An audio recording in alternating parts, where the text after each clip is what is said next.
Bwana Mungu abariki kabisa. Que le Seigneur Dieu bénisse l'église.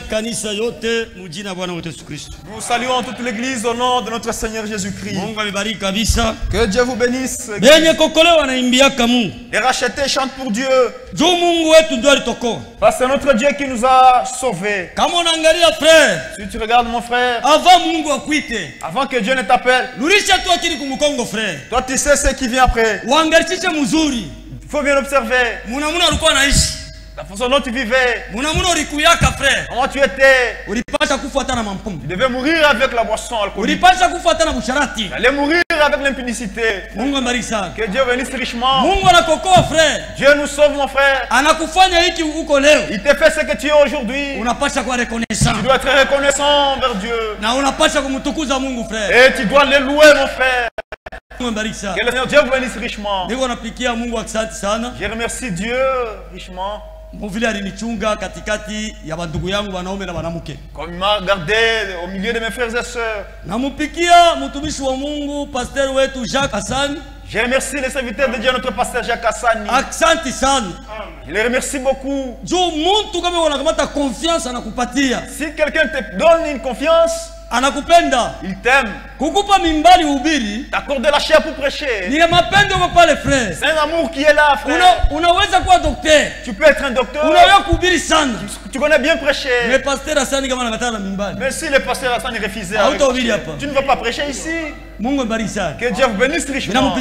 Je les remercie beaucoup pour tout ce qu'il est en train de faire. Que Dieu lui donne encore la sagesse et l'intelligence pour conduire son peuple.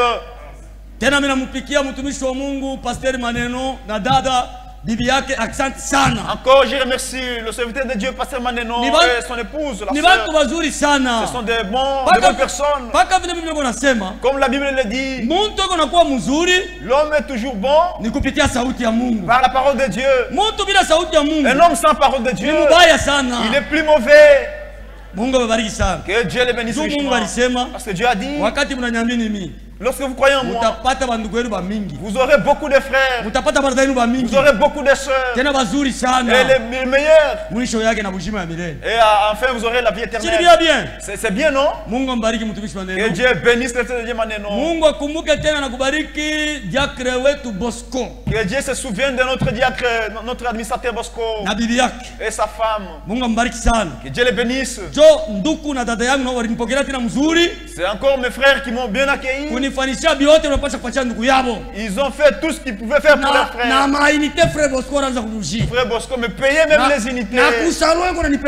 Il m'a mené même au salon de coiffure. Que Dieu les bénisse. Il ne faut pas abandonner, ne vous laissez pas de faire le bien. Nous n'avons pas le temps de lire. Si vous prenez Galates chapitre 6, commence au 7e verset. 8 et 9. Ça dit ceci. Il est dit ceci là-bas. 7e verset, il est dit, on ne se moque pas de Dieu. Ce que l'on aura semé, ce qu'on aura. Si vous descendez, 8e et 9e verset, il est dit ceci. Ne vous lassez pas de faire le bien. Faites le bien même pour les païens. Mais surtout plus pour ceux de la maison de la foi. C'est vous et moi, mes frères et sœurs. Alléluia. Amen. Si tu as un seau de maïs chez toi, un frère vient chez toi et qu'il y a un autre païen qui vient sans farine, tu dois d'abord donner à ton frère la farine. C'est comme ça que la parole dit. La priorité c'est de la maison de la foi. Que Dieu vous bénisse richement. Et tous les autres frères qui avaient les moyens pour m'assister, ils voulaient m'assister mais n'avaient pas de moyens.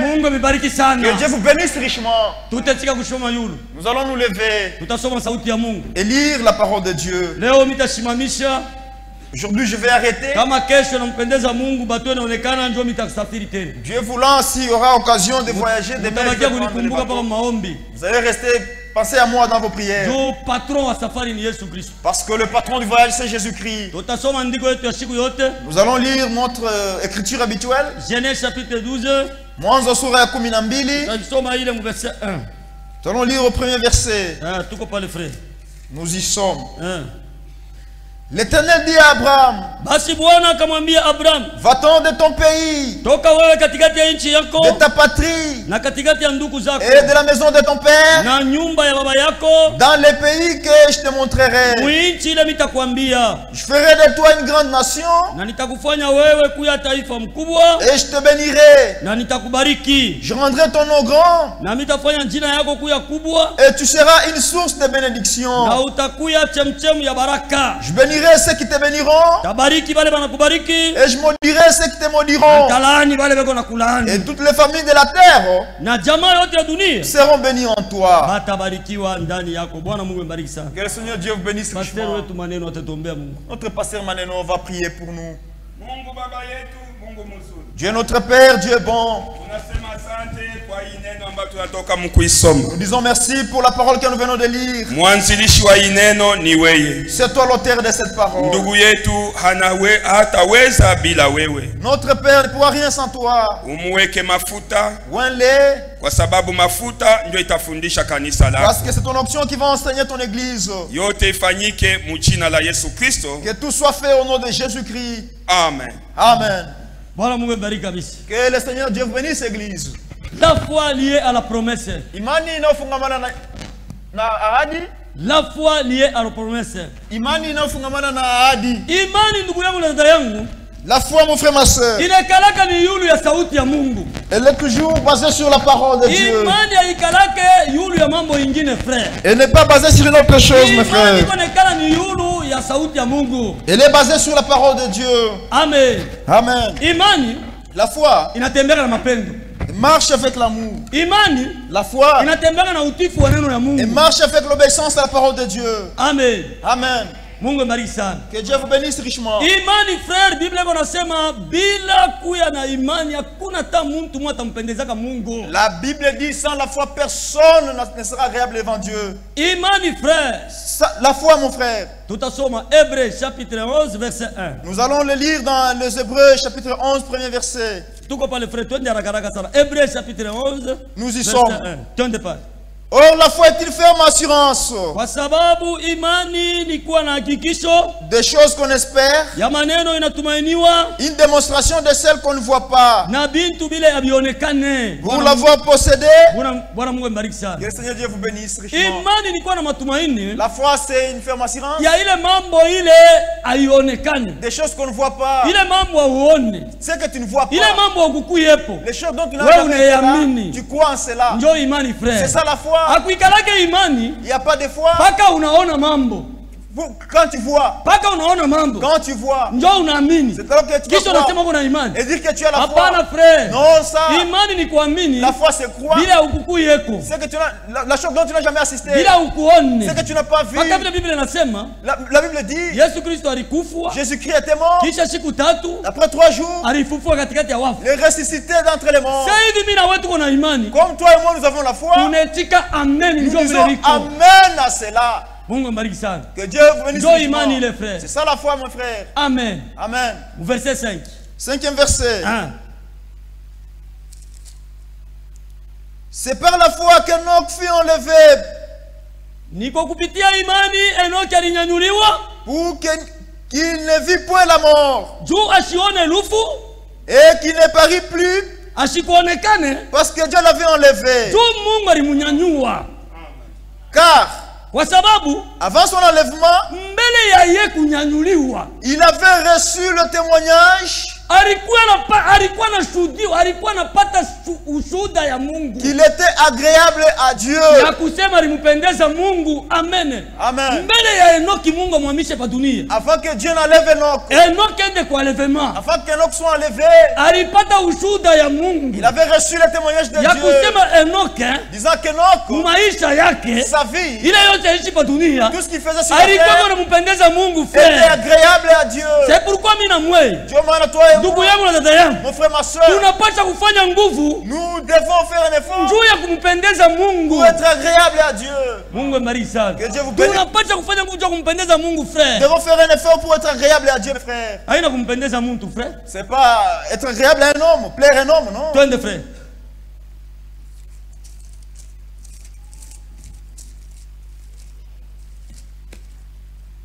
Sixième verset. Or, sans la foi, kwa sababu bila imani il est impossible de lui être agréable. Haiwezekane kumpendeza Mungu, frère. Bila imani, sans la foi, mes frères, haiwezekane kumpendeza Mungu, frère. Il est impossible de lui être agréable. Alléluia. Amen. Twende, frère. Car kwa sababu il faut que celui qui s'approche de Dieu, inapasha mtu yoyote ule kuna mkaribia Mungu, croit que Dieu existe, amini ya kusema Mungu eko wako, et qu'il est le rémunérateur de ceux qui le cherchent, na eko ni mapatia mahadi bale beko na mutafuta. Amen. Amen. Ule wote, frère, quiconque anakaribia kwa Bwana Mungu wetu, s'approche à notre Dieu, inapasha amini ke Mungu wetu eko wako, il doit croire que notre Dieu existe, na eko le basaidia bale beko na mutafuta, et il est le rémunérateur de ceux qui le cherchent.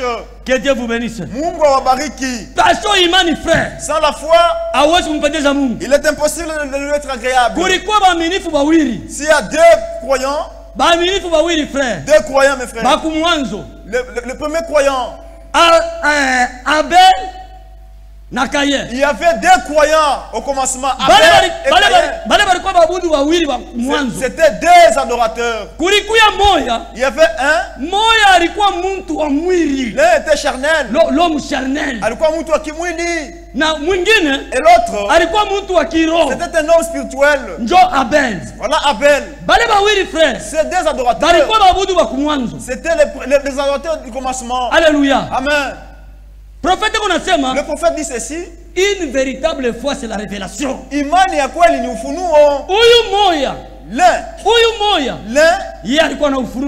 avait la révélation de la parole de Dieu. Et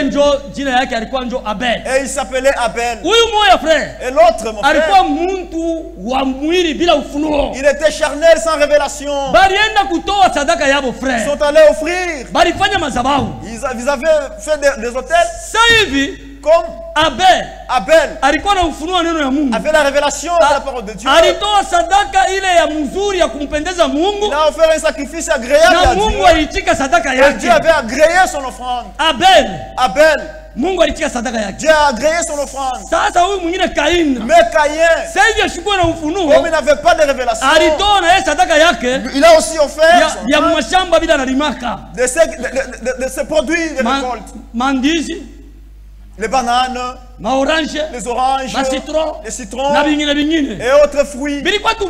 C'était toujours bien. Ce n'était pas pourri. Mais comme ce n'était pas la volonté de Dieu, Dieu n'avait pas agréé cette offrande. Amen. Amen. Abel avait offert une brebis parce qu'il avait la révélation de la parole de Dieu. Et Dieu avait agréé l'offrande d'Abel. Et son frère Caïn, comme il était charnel, il est allé tuer son frère. Alléluia. Amen. Les charnels, même si on te fautait diacre, fais tout que tu sois un homme spirituel. Mais si tu demeures toujours charnel, tu vas troubler l'église. Alléluia. Amen. Même si tu n'acceptes pas. Parce qu'un charnel, c'est qu'il a tout le temps dans son cœur. Nulle part la place de la parole de Dieu peut prendre la place. Lui, il est toujours charnel. Lui, son travail, c'est de créer seulement du désordre. Satan, mes frères. Pour qu'il soit Satan, il était d'abord Lucifer au ciel. C'est un ange de lumière. Dieu lui a donné de hautes capacités. Il était le chef des anges. Mais comme le titre que Dieu lui avait donné ne le suffisait pas. Alléluia. Amen. Parce que comme il était charnel, il voulait prendre le trône de Dieu. Il a troublé le ciel. Dieu l'a chassé. Que Dieu vous bénisse. Mungu awabariki. Il est l'esprit ndio kwa dunia hapa. Ce sont les esprits qui sont encore sur la terre. Mi frère Jean-Pierre ndugu. Moi frère Jean-Pierre. Moi je suis un homme simple. Niko mtu wa kunyenyekea sana. Un prédicateur simple. Niko mhubiri mnyenyekevu sana. Ile mimi nasema Dieu merci. Je dis merci à Dieu pour cela. Ça me suffit. Je ne peux pas aimer que je sois toujours pasteur. Non frère, pas ça. Que Dieu vous bénisse. Mungu awabariki. L'Éternel trouble l'église de Dieu. Dieu arrange, on donne les choses selon qu'il veut. Dieu ne fait pas des choses au hasard. Puis dire, oh voilà, ça n'a pas été. Ce sont les hommes qui font les choses comme ça. Quand Dieu fait une chose, elle est parfaite. Que Dieu vous bénisse. C'est comme ça qu'est notre Dieu. Amen. Amen. Amen. Amen. Nous allons lire l'écriture. Jacques. Chapitre 1. Sura ya kwanza. Jacques chapitre 1. Yakobo sura ya kwanza. Verset 19. 19e verset. Sachez-les, mes frères bien-aimés. Ainsi que tout homme soit prompt à écouter, l'un à parler, l'un à se mettre en colère. Car la colère de l'homme n'accomplit pas la justice de Dieu. C'est pourquoi, rejetant tout de suite et tout excès de malice, recevez avec douceur la parole qui a été plantée en vous, et qui peut sauver vos âmes. Mettez en pratique la parole. Mettez en pratique la parole. Amen. Amen. Mettez en pratique la parole quand nous prêchons ici. Lorsque nous prêchons ici la parole de Dieu, ce que vous devez faire, c'est accepter et la mettre en pratique. Amen. Amen. Et ne vous bornez pas à l'écouter. Alléluia. Amen. Ne vous bornez pas seulement à l'écouter, en vous trompant vous-même par des faux raisonnements. Car si quelqu'un écoute la parole et ne la met pas en pratique, il est semblable à un homme qui regarde dans un miroir son visage naturel et qui, après s'être regardé, s'en va et oublie aussitôt comment il est. Mais c'est lui qui aura plongé les regards dans la loi parfaite, la loi de la liberté, et qui aura persévéré, n'étant pas un auditeur oublieux, mais se mettant à l'œuvre. Celui-là sera heureux dans son activité.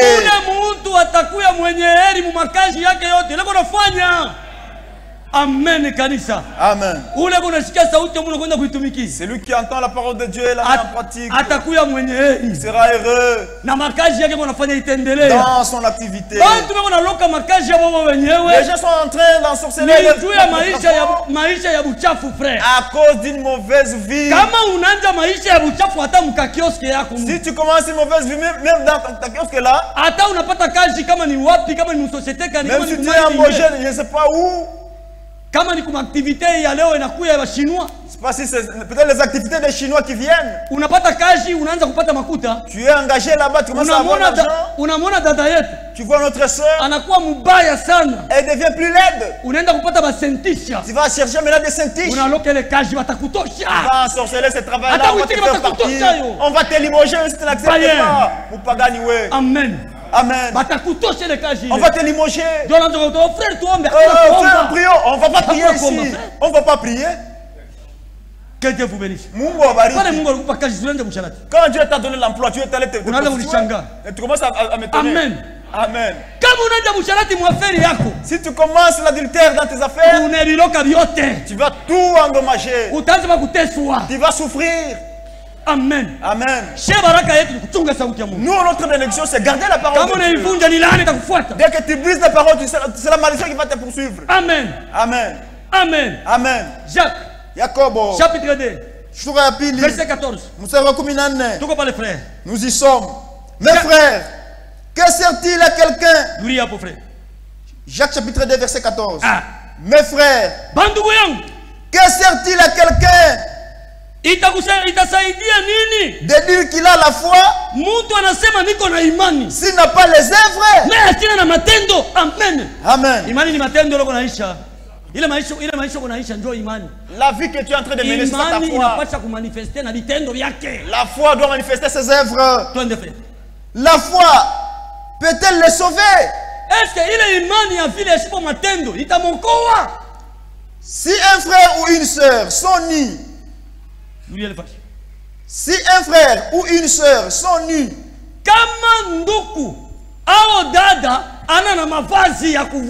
et manque de la nourriture de chaque jour, et que l'un d'entre vous leur dise, allez en paix, chauffez-vous, et vous rassasiez, et que vous ne leur donniez pas ce qui est nécessaire au corps. À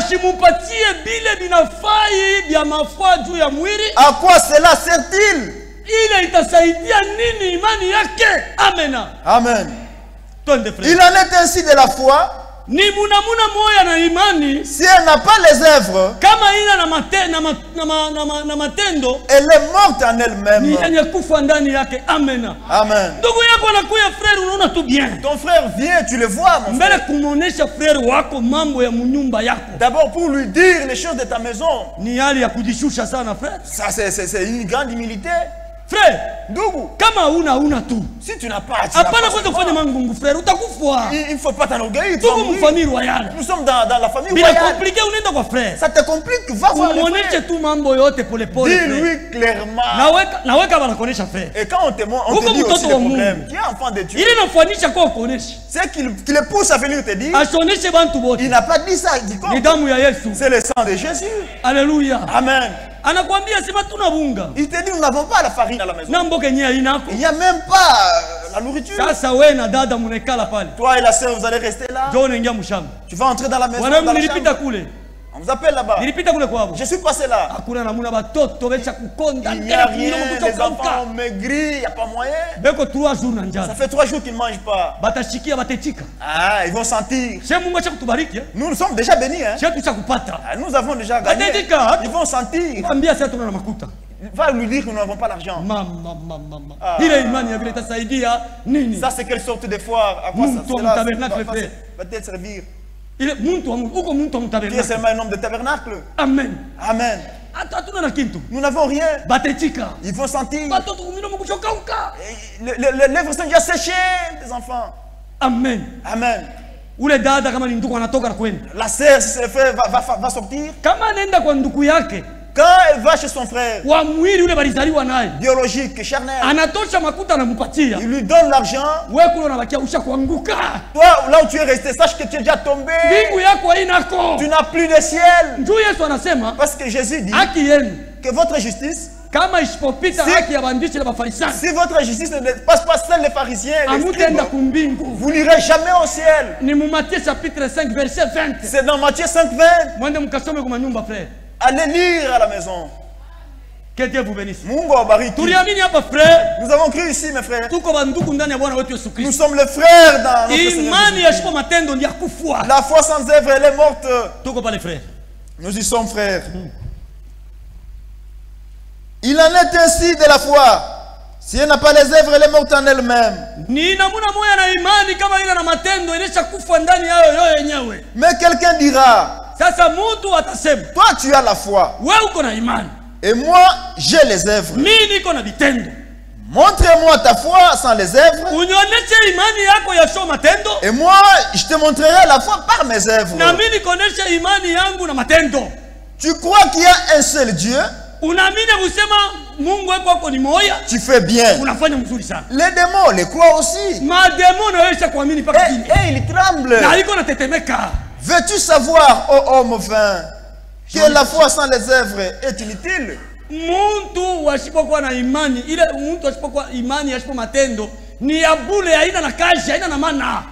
Abraham, notre père, ne fut-il pas justifié par les œuvres lorsqu'il offrit son fils Isaac sur l'autel? Tu vois que la foi agissait avec ses œuvres. Et que par les œuvres, la foi fut rendue parfaite. Amen. Amen. La foi doit être accompagnée par les œuvres. Abraham fut justifié parce qu'il avait accepté de croire en Dieu. Il a accepté de donner son fils Isaac. Amen. Amen. Le livrer à Dieu. Galatia. Chapitre 3. Sura ya 3. Verset 6. Galatia sura ya 3. La foi doit être accompagnée par les œuvres. Frère.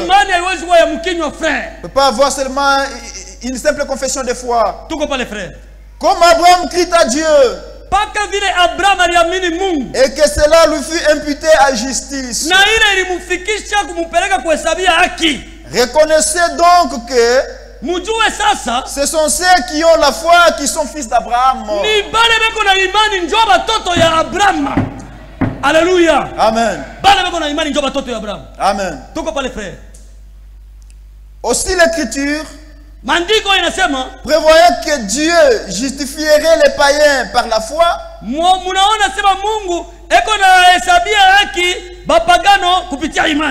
A d'avance annoncé cette bonne nouvelle à Abraham.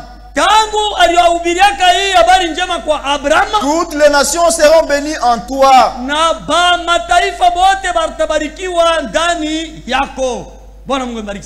Amen. C'est Dieu qui le dit. Tous ceux qui ont la foi, tous ceux qui ont la foi sont enfants d'Abraham. Sans la foi, personne ne sera agréable à Dieu. Amen. Amen. Rome. Chapitre 8. Verset 5. Frère, nous sommes enfants de Dieu. Nous ne pouvons pas vivre selon la chair. La chair est contraire à l'esprit. La chair aime, ou le corps aime l'alcool. Le corps aime l'impudicité ou l'adultère. Le corps aime les choses du monde. Nous aimons, nous ne sommes pas charnels, nous sommes spirituels. Nous ne pouvons pas vivre selon les désirs du corps ou de la chair. Nous y sommes. 6e verset. 5e verset. 5. C'est en effet qui vivent selon la chair s'affectionnent aux choses de la chair. Tandis que ceux qui vivent selon l'esprit s'affectionnent aux choses de l'esprit. Et l'affection de la chair, c'est la mort. Amen. Amen. La chair, ma soeur. La chair, mon frère. Son désir ou son affection, ça va tuer ton âme. Amen. Amen. Verset 9. 9e verset. Pour vous. Alléluia. Amen. Vous ne vivez pas selon la chair, mais selon l'esprit. Si du moins l'esprit de Dieu habite en vous. Si quelqu'un n'a pas l'esprit de Christ, il ne lui appartient pas.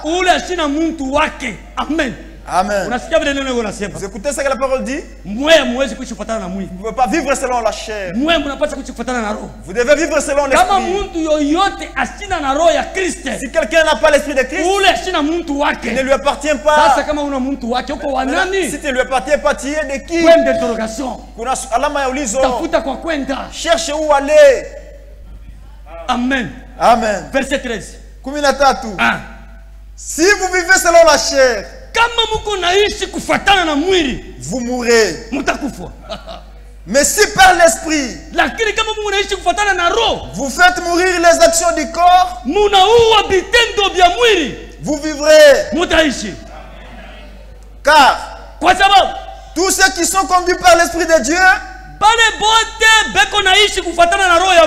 sont fils de Dieu. Amen. C'est dire, mais c'est la vérité. Que Dieu vous bénisse.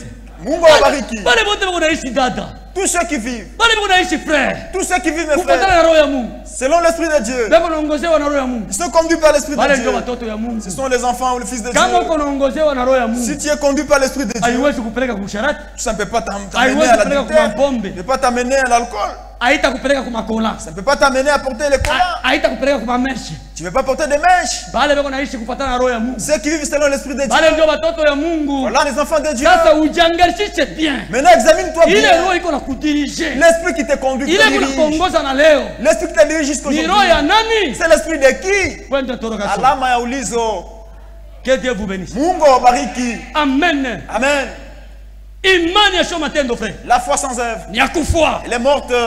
Genèse Mwanzo chapitre 22. Sura makumi mbili na mbili. Genèse Mwanzo chapitre 22. Sura yake makumi mbili na mbili. Verset 1. Mstari wa kwanza. Tuko pale frère. Après ces choses, Dieu mit Abraham à l'épreuve. Alléluia. Amen. Ne t'hasarde en aucun jour. Ne te trompe pas. Si quelqu'un croit, Dieu va le faire passer par des épreuves pour voir si tu as déjà crié en lui ou pas. Dieu avait éprouvé même Job. Amen. Amen. Tous les enfants étaient morts. Toute la richesse était détruite. Job n'a pas bougé. Il était resté sur la parole de Dieu. Alléluia. Amen. La foi qui bouge, elle est forte. Dieu avait testé Job. N'est-ce pas que vous lisez ça? Il a tué tous ses enfants. Tous les animaux, tous ses bétails. Tout ce qu'il avait était parti. Et la femme avait accepté l'évangile de Satan. Regarde comment tu es en train de souffrir. Tu as des plaies partout. Nous étions riches, nous sommes devenus pauvres. Nous n'avons plus de bétail. Tous les enfants sont morts. Maudit Dieu, tu vas mourir. Et Job a dit, tu parles comme une femme insensée. N'est-ce pas qu'on a eu de bonnes choses à Dieu? Et si nous avons aussi les mots, pourquoi ne pas croire en lui toujours? Dieu aime toujours avoir de bonnes choses, de meilleures choses. La Bible dit, il y a un temps pour toutes choses. Alléluia. Amen. Attendez le temps fixé par Dieu. Toujours vouloir chercher à trouver pendant que ce n'est pas encore le temps. Alléluia. Amen. Chaque chose a son temps. Amen. Amen. Job avait supporté. Et après la souffrance, Dieu l'avait restitué cette fois. Et Job était revenu patron. Si tu gardes la parole de Dieu, tu es riche. Que Dieu vous bénisse richement. Job avait gardé la parole, il était devenu riche. Plus comme il était avant. Et ceux qui s'étaient moqués de lui, c'était rentré travailler pour Job. Amen. Amen. Il est le même hier, aujourd'hui, éternellement. Lui, il change les circonstances. Amen. Amen. Mungu frère, Dieu anamweka Abraham baba yetu wa imani mukipimo. Il a mis Abraham notre père dans la foi à l'épreuve. Tuko pale frère. Nous y sommes. Dieu a mis Abraham à l'épreuve et lui dit, Mungu anamweka mukipimo na kumwambia, Abraham. Et il répondit, akajibu, mais voici. Tazami huyu. Dieu dit, Mungu akamwambia, prends ton fils, ton unique. Beba huyu mtoto yako wa pekee. Celui que tu aimes. Ule unampenda sana. Isaac. Va-t'en au pays de Morija. Wende muinchi ya Morija. Et là, kule, offre-le en holocauste sur l'une des montagnes que je te dirai. Umutowe sawa sadaka ya kuteketeza kumoya ya kilima kile mitakwambia.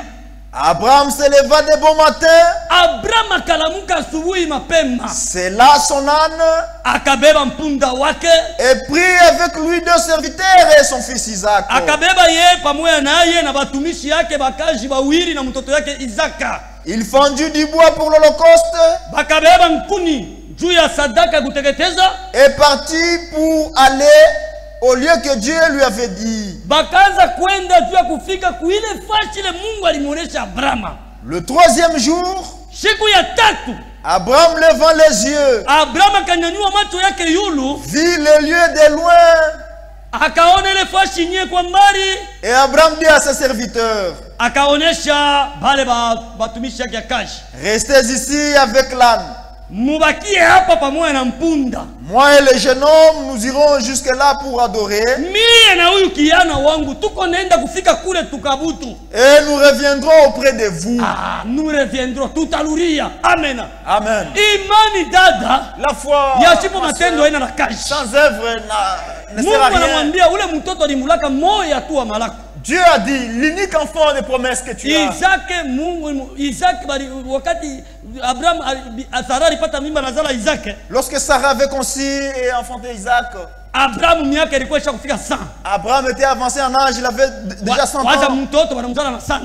Quelqu'un qui a son enfant à 100 ans.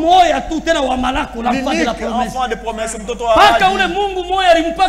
L'unique enfant que Dieu lui avait donné. Qu'Abraham avait attendu pendant longtemps. L'enfantin, l'enfant a grandi. Le même Dieu a dit, prends ton enfant. Va avec l'enfant à la montagne où je te montrerai. Va le livrer et le donner en holocauste. À moi Dieu. Nous prêchons, c'est facile d'écouter. Mais mettre en pratique ceci, ce n'est pas facile. Amen. Amen. Abraham, on lui a dit, il n'était pas question de dire cela. Frère, la foi, mes frères.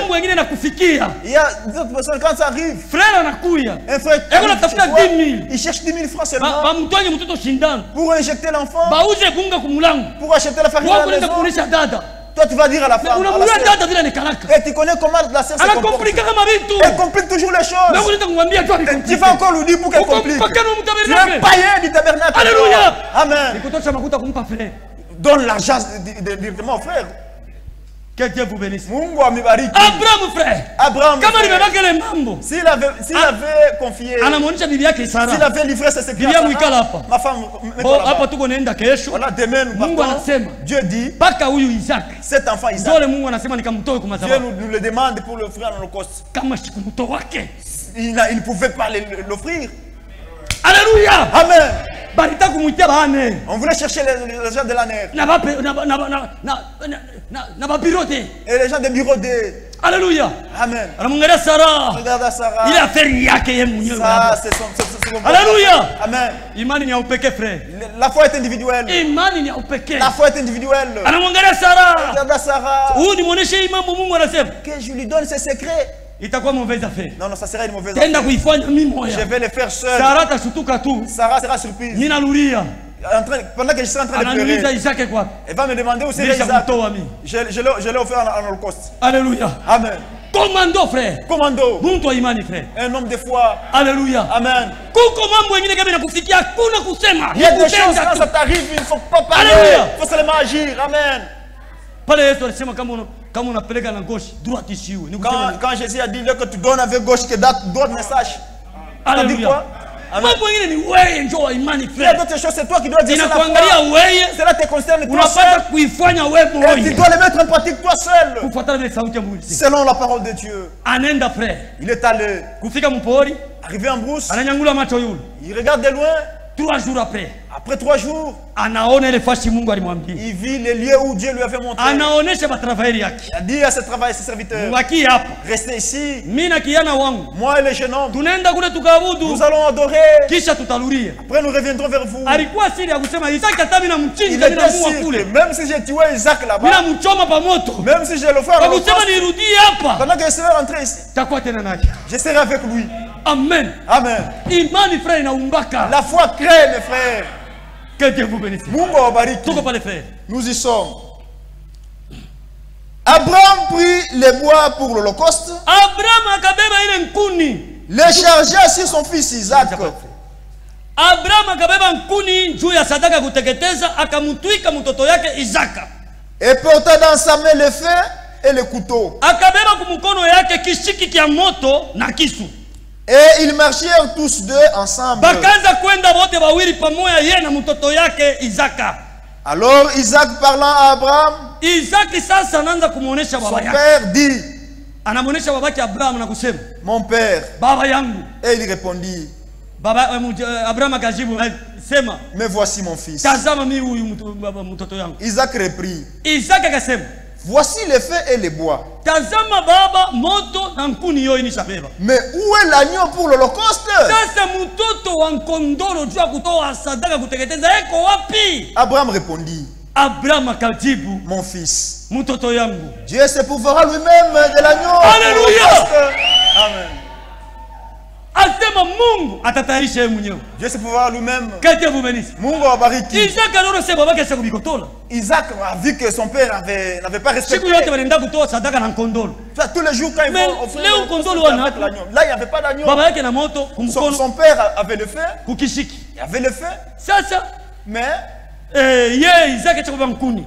Isaac avait les bois. Kondolo wanako. Où est l'agneau? Isaac asema ata papa. Isaac dit, non papa, tu n'as pas respecté les principes. Baba yangu. Dis mon père. Moto yoyo uko nayo. Tu as le feu. Kuni yoyo imeshakubeba. Moi j'ai les bois. Kunakosa kitu kimoja. Il reste une chose. Sasa mtoto wa nkondolo wa kutoa sadaka yuko wapi? Où est l'agneau pour l'Holocauste? Abraham akajibu. Abraham lui dit, mtoto yangu Isaac. Mon fils Isaac. Mungu yeye mwenyewe atatayarisha atajitayarishia yeye mwenyewe. Dieu pourvoira lui-même sadaka ya kuteketeza. L'Holocauste.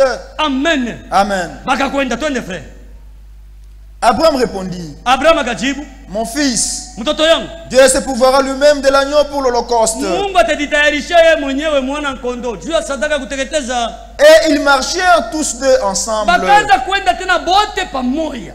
Lorsqu'ils furent arrivés au lieu que Dieu lui avait dit, wakati balifika pale fasi pale Mungu alimwambia, Abraham y éleva un autel. Abraham akashimamisha madhabahu et rangea les bois. Akatengeneza mankuni. Il lia son fils Isaac. Amen. Amen.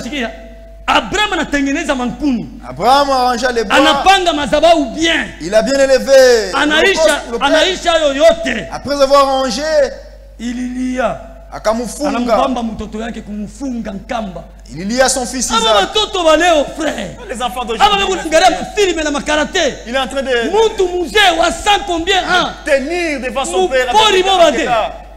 Frère, Mungu kama anakupatia mtoto ni mtoto wa kweli. Si Dieu te donne un enfant, c'est Alléluia. le fils. Amen. Kama Mungu asikupatia mtoto frère. Si Dieu ne te donne pas un enfant, hapana kuregretter. Il faut pas regretter. Mungu anaona vya kumbele. Dieu voit de loin. Anaangalia sema kama anakupatia mtoto. Si te donne l'enfant, atakupika siku mwana ulisha na nyumba. Il te giflera un jour et vendra la maison. Alléluia. Amen. Mungu anafanyaga vitu vingine ni juu ya vizuri vyetu. Dieu fait d'autres choses. Wewe ndio utayua unaanza kulialia. C'est toi qui ne connais pas, tu vas pleurnicher. Atakupatia mtoto bandi. Il va te donner un enfant bandi. Anakuletea babandi usiku. T'amènes les bandits à la maison, vont entrer chez toi, vont même te fusiller et prendre tout partir. On a vu ça à Likasi. Amen. Amen. C'est comme ça que Dieu il lui a donné un véritable fils, l'enfant de la promesse. Il a donné ses mains. Son père allié. On l'a étendu là-bas. Les enfants d'aujourd'hui. Avec des karatékas. Mais en tout cas, si c'est les enfants d'aujourd'hui, Abraham aurait eu son compte. Il allait même les casser, les facturer. Alléluia. Amen. Mais il a donné ses mains. On l'a lié. On l'a étalé sur l'autel. Amen. Amen. C'est ainsi que Dieu dit. Moi je ferai mon alliance avec Isaac. Isaac ni type ya Kristo. Isaac ni mfano wa Kristo. Alléluia. Amen. On a amené Jésus pour l'égorger. Il a ouvert sa bouche. Il s'est tué. Comme l'agneau qu'on amène à l'abattoir. Pour l'égorger. Isaac s'est tué. On l'a mis là-bas. Puis Abraham étendit la main. Abraham était sérieux, mon frère. Abraham était sérieux dans ce qu'il faisait. Abraham étendit la main et prit les couteaux pour égorger son fils. Alors l'ange de l'Éternel l'appela des cieux et dit: Abraham, Abraham, Abraham, Abraham. Et il répondit: mais voici. L'ange dit: n'avance pas ta main sur l'enfant et ne lui fais rien, car je sais maintenant que tu crains Dieu et que tu ne m'as pas refusé ton fils, ton unique. Abraham leva les yeux et vit derrière lui un bélier retenu dans un buisson par les cornes. Et Abraham alla prendre le bélier et l'offrit en holocauste à la place de son fils. Alléluia. Amen. Si tu gardes la parole de Dieu, tu verras ce que Dieu fera pour toi. Amen. C'est pourquoi la Bible dit, frères et sœurs, ne soyez pas troublés avec les choses de ce monde. Le monde que nous voyons aujourd'hui sont pourris et tombés sans se relever. Alléluia. Amen. Les mondes sont pourris. Il n'y a rien de spécial. Ne soyez pas troublés. Restez en place. Et croyez seulement. Si vous croyez, vous verrez la puissance de Dieu. Amen. Amen. Mungu bariki sana. Que Dieu vous bénisse richement. Pale frère Mungu alikondo alitokelea pale. Le bélier était à Paris. Mungu ni patron frère. Dieu est patron. Banyama wote ni baki. Tous les animaux sont à lui. Nous-mêmes nous sommes à lui. Tout ce que nous avons sont à lui. Quand vous nous faites sur la terre. Oh, je suis j'ai construit une maison. Les matériaux que tu as utilisés, c'est toi qui as créé. Que Dieu vous bénisse. Tous sont à lui. Amen. Amen. Il a vu le bélier. Et il a offert sur l'autel. Prophète l'ange de l'Éternel. C'est Jésus-Christ lui-même. Exode. Si vous refusez, nous allons lire dans Exode. Exode. Lisons dans ça, dans Exode. Chapitre 23. Exode, verset 20. Là, vous allez ponctuer par Amen. Exode. Chapitre 23. Voici, j'envoie un ange devant toi pour te protéger en chemin et pour te faire arriver au lieu que j'ai préparé.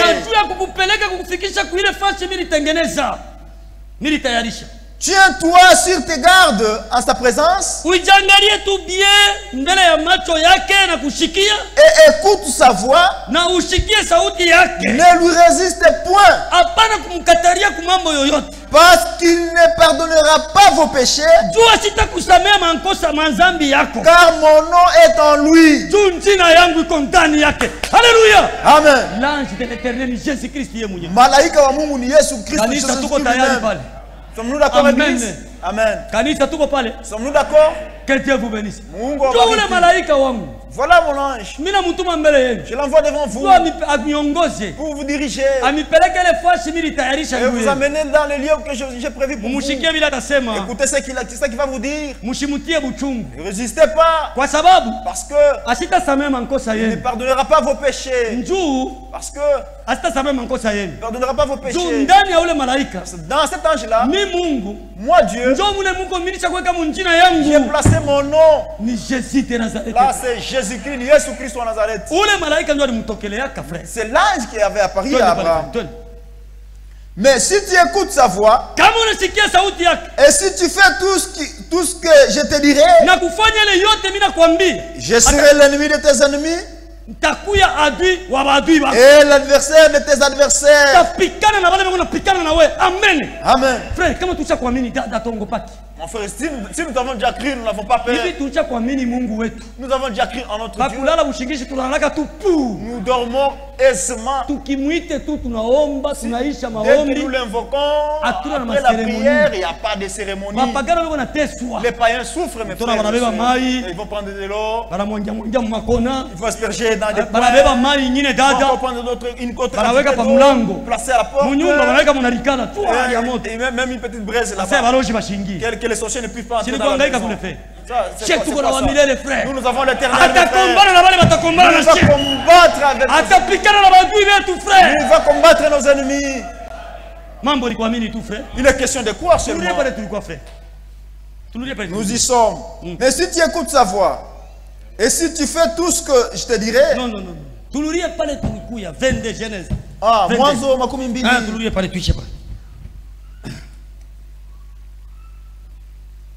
Abraham leva les yeux. Non, Abraham donna à ses lieux le nom de Jéhovah Jireh. C'est pourquoi l'on dit aujourd'hui, à la montagne de l'Éternel, il sera pourvu. L'ange de l'Éternel appela une seconde fois Abraham des cieux.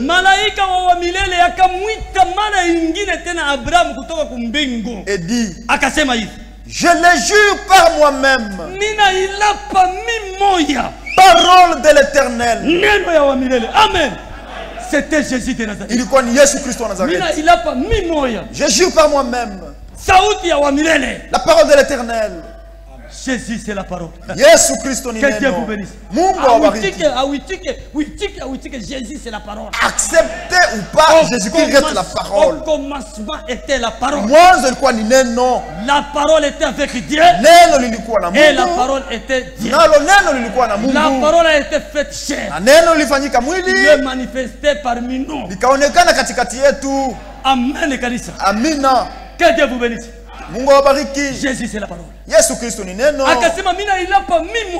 jure par moi-même. Parole de l'Éternel. Parce que tu as fait cela et que tu n'as pas refusé ton fils et ton unique, je te bénirai et je multiplierai ta postérité comme les étoiles du ciel et comme le sable qui est sur le bord de la mer, et ta postérité possédera la porte de ses ennemis. Alléluia. Amen. Toutes les nations de la terre seront bénies en ta postérité. Parce que tu as obéi à ma voix. Abraham étant retourné vers ses serviteurs, ils se levèrent et s'en allèrent ensemble à Beersheba, car Abraham demeurait à Beersheba. Amen. Que Dieu vous bénisse. Comme tu as obéi à ma parole, moi je te bénirai. Et ta postérité sera bénie. Toutes les nations de la terre seront bénies en toi. Amen. Amen. Que Dieu vous bénisse richement. Nous voulons nous arrêter là. Jean. Yohan. Chapitre 11. Sura 11. Verset 1. Mstari wa kwanza. Que Dieu vous bénisse. Mungu awabariki. Amen. Amen.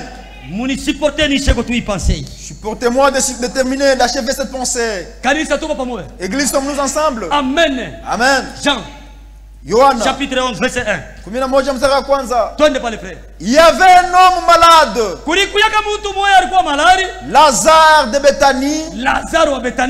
Village de Marie et de Marthe, sa sœur. C'était cette Marie qui oignit de parfum le serviteur. C'était cette Marie qui oignit de parfum le Seigneur. Et qui lui essuyait les pieds avec ses cheveux. Amen. Et c'était son frère Lazare qui était malade. Les sœurs envoyèrent dire à Jésus, Seigneur, voici celui que tu aimes est malade. Après avoir entendu cela, Jésus dit, cette maladie n'est point à la mort, mais elle est pour la gloire de Dieu, afin que le Fils de Dieu, afin que le Fils de Dieu soit glorifié par elle. Amen. Imaginez mon frère. La Bible dit, c'était cette Marie-là qui avait oint de parfum Jésus. Elle aurait essuyé ses pieds avec ses cheveux. C'était la sœur de Lazare qui était malade. Si tu lis bien, Jésus dit, c'est Lazare là, Marthe et Marie, Jésus les avait beaucoup aimés. Jésus ne peut pas aimer celui qui n'aime pas la parole de Dieu. Si tu n'aimes pas les affaires de Dieu, Jésus ne t'aime pas. Jésus aime ceux qui aiment la parole. Tu crois que Jésus avait aimé seulement Lazare en vain? Et même Marthe en vain? Et même Marie inutilement comme ça? C'est pas qu'ils avaient aimé la parole de Dieu. C'est pourquoi Jésus aussi les avait aimés. Jésus aime ceux qui aiment la parole de Dieu. Il y a deux personnes. On ne va pas lire là. Luc, chapitre 9. Chapitre 9. C'était verset 57.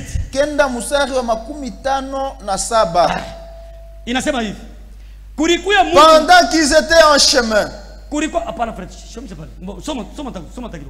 Pendant qu'ils étaient en chemin, un homme lui dit, Seigneur, je te suivrai partout où tu iras. Jésus lui répondit, les renards ont des tanières. Et les oiseaux du ciel ont des nids. Mais le Fils de l'homme n'a pas où reposer sa tête. Il dit à un autre, suis-moi. Amen. Amen. Que Dieu vous bénisse. Jésus voulait suivre Jésus. Jésus le regarda. Il lui dit celui-ci. Dans son cœur, nulle part peut reposer. Si je fais route avec lui, je vais travailler en vain. Alléluia. Amen. Il faut qu'on ait une révélation par les frères. Il y a une révélation, il faut bien observer les Écritures. Les renards ont des tanières. Les renards ont des tanières. Les oiseaux du ciel ont des nids. Mais moi, le Fils de l'homme, je n'ai pas de place où poser ma tête. Où est-ce que je vais te placer avec cette vie-là? Il dit à l'autre, toi, suis-moi. Alléluia. Amen. Qui vont croire et ceux qui vont croire. Amen. Que Dieu vous bénisse. Ça c'est récit le Seigneur. Je vais te mettre où? Il regarda à l'autre. Toi, suis-moi. Je sais pas comment on parle. Il faut bien lire là-bas. Il y a une grande révélation. Amen. Amen. Que Dieu vous bénisse. Jean, chapitre 11. Jean, chapitre 11. C'était cette Marie qui oignit de parfum le Seigneur et qui lui essuya les pieds avec ses cheveux. Et c'était son frère Lazare qui était malade.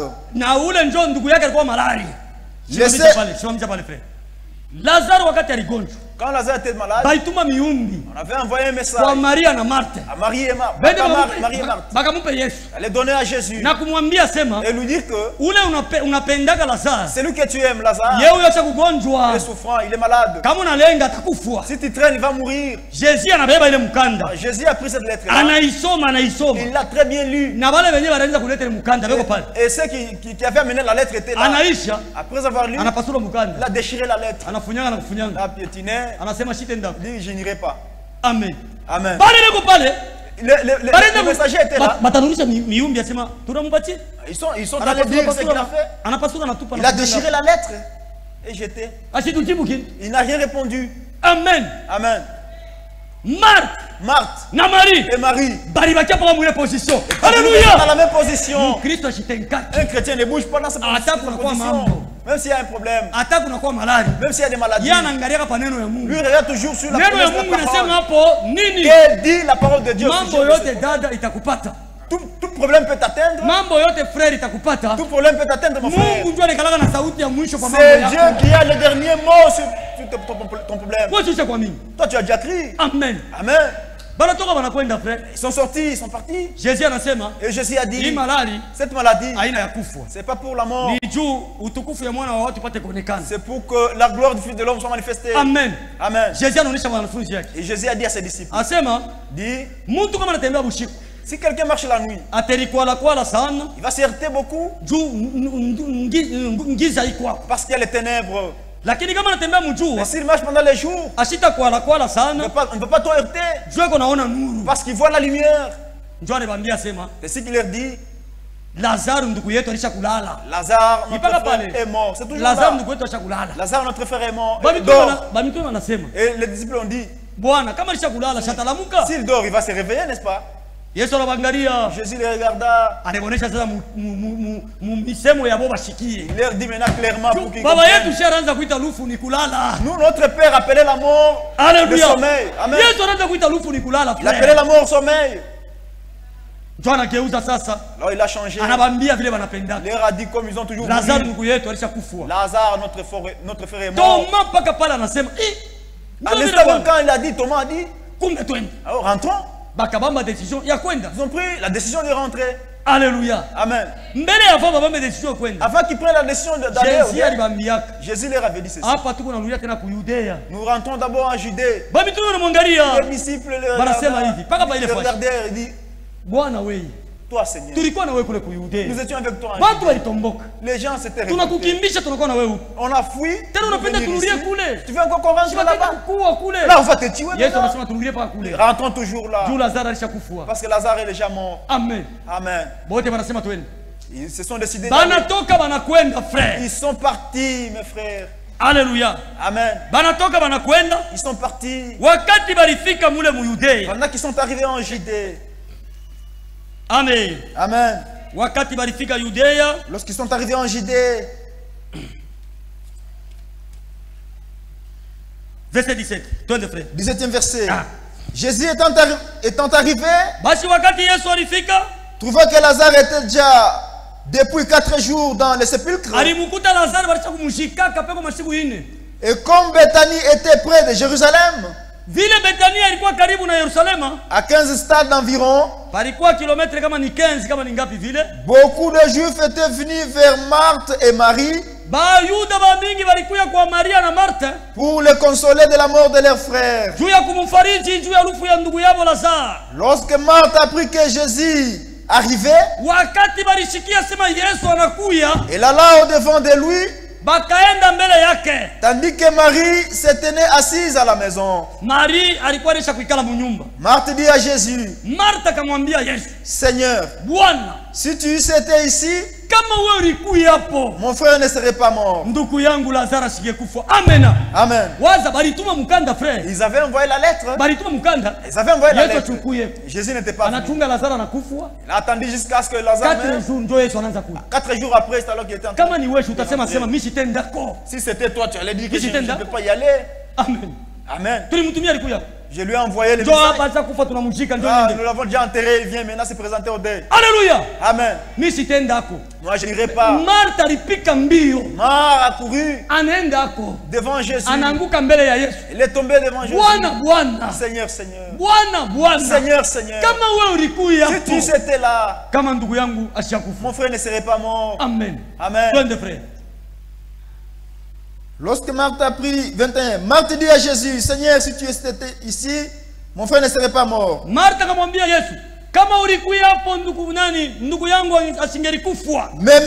même, Je sais que tout ce que tu demanderas à Dieu, Dieu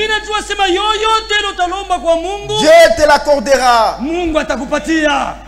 Jésus lui dit, ton frère ressuscitera. Alléluia. Amen. Jésus est l'homme. Je sais, lui répondit-elle. Je sais, lui répondit Marthe.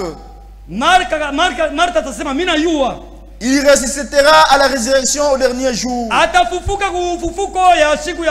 Jésus lui dit, je suis la résurrection et la vie. Alléluia. Amen. La Seigneur qui nous croyons est vivant. Amen. Amen. Croyons en Jésus, un jour nous serons vivants. Alléluia. Amen. Dis à Marthe. Marthe lui disait, je sais que mon frère Lazare ressuscitera au dernier jour. Jésus lui dit, quoi, il va ressusciter? Pourquoi moi je suis la vie? Je suis la vie. Amen. Amen. Et la résurrection. C'est lui qui croit en moi vivra quand même qui serait mort. Alléluia. Amen. C'est laquelle nous croyons. Même si nous mourrons, Jésus va nous ressusciter. Nous vivrons. Amen. Amen. S'il n'y avait pas de résurrection, ce sont des promesses. S'il n'y a pas de résurrection, nous allons abandonner cette parole. Pourquoi continuer avec ça? Amen. S'il n'y a pas de résurrection, nous allons abandonner cette parole. Amen. Amen. C'est Jésus qui est la résurrection. C'est Jésus qui est la vie. Et quiconque vit et croit en moi ne mourra jamais. Alléluia. Amen. Tu entends comment l'homme dit? Quiconque, ma soeur, qui soit américain, indien, congolais, s'il croit en moi, même s'il mourait, il vivra quand même. Il ne mourra jamais. Notre Père avait juré, sa parole ne faillit jamais. Nous disons Amen pour cela. Nous allons vivre éternellement. Crois-tu cela? Elle lui dit, oui Seigneur, je crois que tu es le Christ, le Fils de Dieu, qui devait venir dans le monde. Et ainsi parlé, elle s'en alla. Puis elle appela secrètement Marie, sa sœur. Elle lui dit, le maître est ici. Et il te demande. Dès que Marie entendit, elle se leva promptement et alla vers lui. Car Jésus n'était pas encore entré dans le village, mais il était dans les lieux où Marthe l'avait rencontré. Les Juifs qui étaient avec Marie dans la maison et qui la consolaient, l'ayant vu se lever promptement et sortir, la suivirent disant, et va au sépulcre pour y pleurer.